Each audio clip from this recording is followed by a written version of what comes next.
Hey everyone, welcome back to my channel. I have come up with new explanation and summary related to English grade 9 and today's chapter is Ishwaran the Storyteller. This is chapter number 3 from supplementary reader book The Moments. So before starting the summary and explanation, let us talk about the introduction of the chapter. The title of this chapter, Ishwaran the Storyteller, tells us that this story is about Ishwaran. He is called the storyteller because as storytelling is an art and he is good at it. Ishwaran uses special effects, does voice modulation, uses his body language to make the story realistic so that the listener, that is Mahendra, gets attracted and captivated in his story. The writer of this story is R.K. Lakshman, and the writer wants to highlight this quality of Ishwaran, that he was so good at telling stories that they appeared to be real. So his stories were a source of entertainment for Mahendra. The story was narrated to Ganesh by a young man, Mahendra by name. He was a junior supervisor in a firm which offered on hire supervisors at various types of construction sites, factories, bridges, dams, and so on. Mahendra's job was to keep an eye on the activities at the work site. He had to keep moving from place to place every now and then as ordered by his head office. From a coal mining area to a railway bridge construction site, from there after a few months to a chemical plant which was coming up somewhere. Let us begin this summary. Ishwaran's story was told to Ganesh by Mahendra, who worked as a junior supervisor at different construction sites. As Mahendra was unmarried, he was able to live in the temporary shelters provided by the construction company. Ishwaran accompanied Mahendra wherever he went. He was an advantage to him as he provided him company, cooked food for him, and even washed his clothes. Mahendra says that Ishwaran would gather all the things required to prepare a meal within no time. Every morning, Mahendra would get ready, eat his breakfast, take his lunch along and go for his work.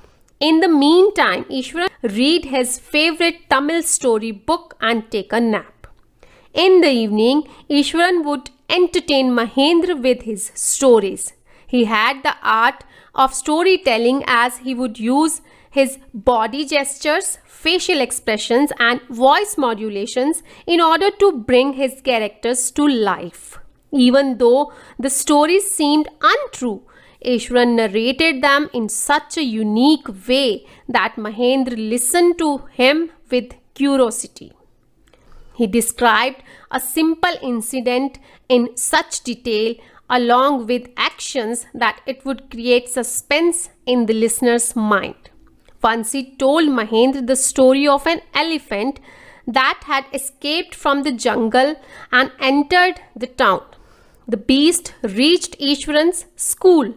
As it destroyed the school property, all the students locked themselves up in the classroom.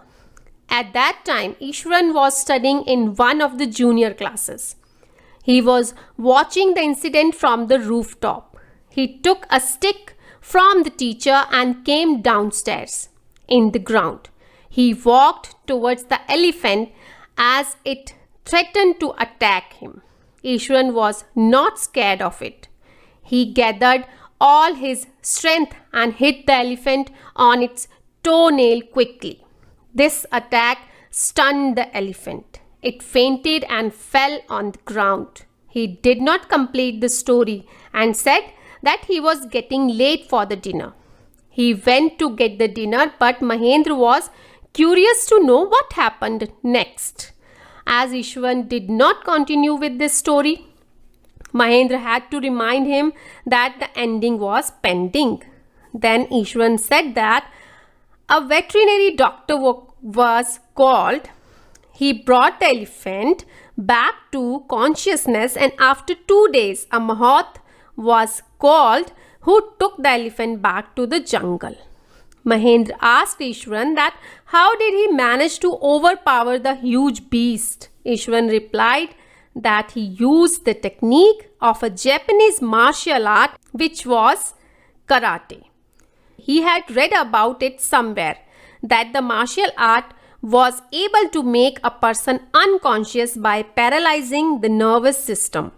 Every day Ishwaran would narrate one or the other story which was entertaining for him and fulfilled the absence of a television in his living quarter.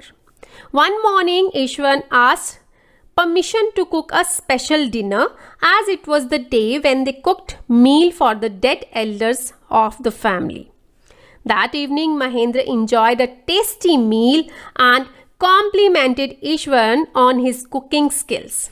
As Mahendra was relaxing after the meal, to his dislike, Ishwaran started narrating a story related to ghosts and supernatural powers. He said that he had seen a human skull lying around. He added that he was not afraid of ghosts and saw many bones and skulls. On a full moon night, he saw an ugly ghost of a woman who had a shrunken face, matted hair, and held an unborn baby in its arms. So Mahendra was uneasy and scolded Ishwaran for telling nonsense. He said that ghosts did not exist and ordered him to get himself examined, as he thought that he had gone mad. Since that day, Mahendra felt uneasy and would peep out of the window in order to check the presence of any ghost around. One night, Mahendra woke up from his sleep as he heard someone crying. At first, he thought that it was a cat looking for mice. As the sound became more harsh and deep, Mahendra could not ignore it and gave in to the desire of peeping out of the window. As he looked out, he saw the white moonlight and a dark shadow holding a bundle in its arms. As he saw the ghost, he started sweating, breathing heavily, and fell back on the bed. After some time, Mahendra thought that probably his subconscious mind was playing a trick on him and actually there was no ghost. He got ready the next morning and had forgotten the incident of the previous night. Ishwaran greeted him and gave him his lunch bag. He said that a few days ago Mahendra had scolded him for discussing the ghost, but last night he saw it himself. Ishwaran had heard Mahendra crying at night. It was confirmed that Mahendra had seen the ghost the previous night and it was not a trick played by his mind. Once again, Mahendra was frightened. He left in a hurry and resigned from the job. He could not live at haunted place for a single day. So what can be the conclusion of Ishwaran the storyteller?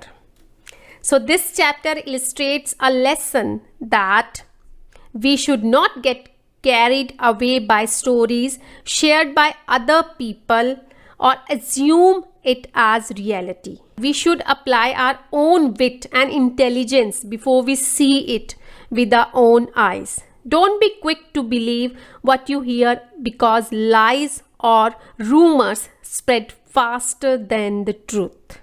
I hope, listeners, this summary and explanation will be helpful for you.